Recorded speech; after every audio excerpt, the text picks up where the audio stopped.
Alors, on commence avec notre unité sur le HTML qui veut dire Hypertext Markup Language, qui est le langage informatique, c'est-à-dire des ordinateurs qui se trouvent derrière les pages web. Alors, on va commencer à construire une page web. Ensuite, lorsqu'on en aura deux ou trois, on pourra appeler ça un premier site web. La beauté de tout ça, c'est que ça ne coûte pas cher, c'est gratuit. Il y a des choses qui vont coûter de l'argent si on décide, par exemple, de le placer sur le web. Mais pour l'instant, on va tout simplement créer un site ou une page, je devrais dire, avec le logiciel qu'on a. Donc, à l'école ou à la maison, si vous avez un PC, vous pouvez utiliser un logiciel gratuit qui s'appelle Notepad. Alors, je vais vous montrer où il se trouve. Alors, si on cherche, par exemple, tous les logiciels, on va aller sous Accessoires, on va cliquer ici, Accessoires, et on va aller chercher Notepad.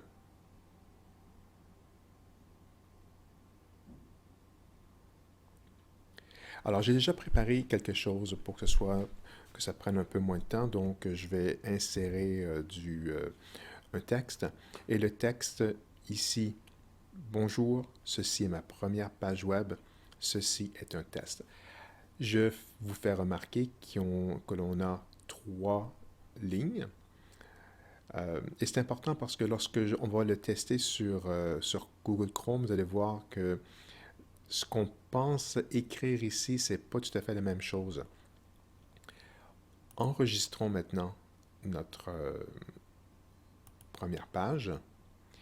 Et ici, c'est vraiment important Alors, où c'est indiqué File Name, le nom est vraiment important. Le nom que l'on doit choisir doit impérativement s'appeler index. Lorsqu'on place la page principale sur le web, la page doit s'appeler index. Alors, je vais également l'écrire en minuscule. Je vais en profiter également pour vous dire que lorsqu'on travaille sur le web, on ne met pas d'accent. Les accents vont créer toutes sortes de problèmes, alors les liens ne fonctionneront pas. Et je dois placer mon extension. Alors, deux extensions sont possibles. Je peux écrire l'extension .htm ou .html. Alors, je préfère écrire HTML. Et ensuite, c'est pas qu'on peut, on doit aussi écrire, on doit choisir Save as Type All Files.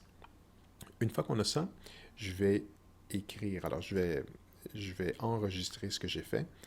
J'ai déjà une page qui est ici, alors je vais tout simplement écrire par-dessus.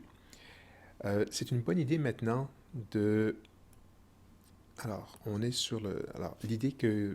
J'expliquerai dans une seconde ce que je vais faire. Alors, pour l'instant, je vais devoir trouver mon... Alors, je pense que c'est ici sur mon site web.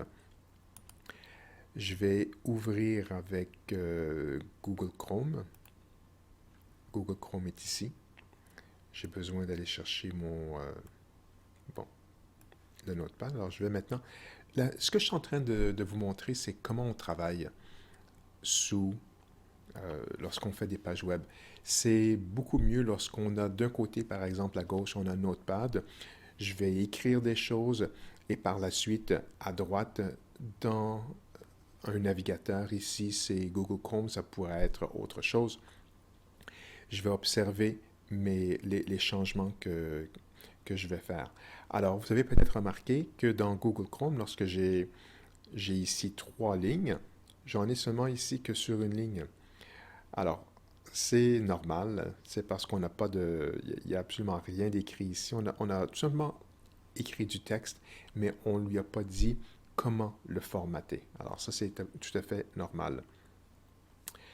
Et donc, ça m'a fait notre première leçon, donc une introduction à HTML, ou plutôt au HTML.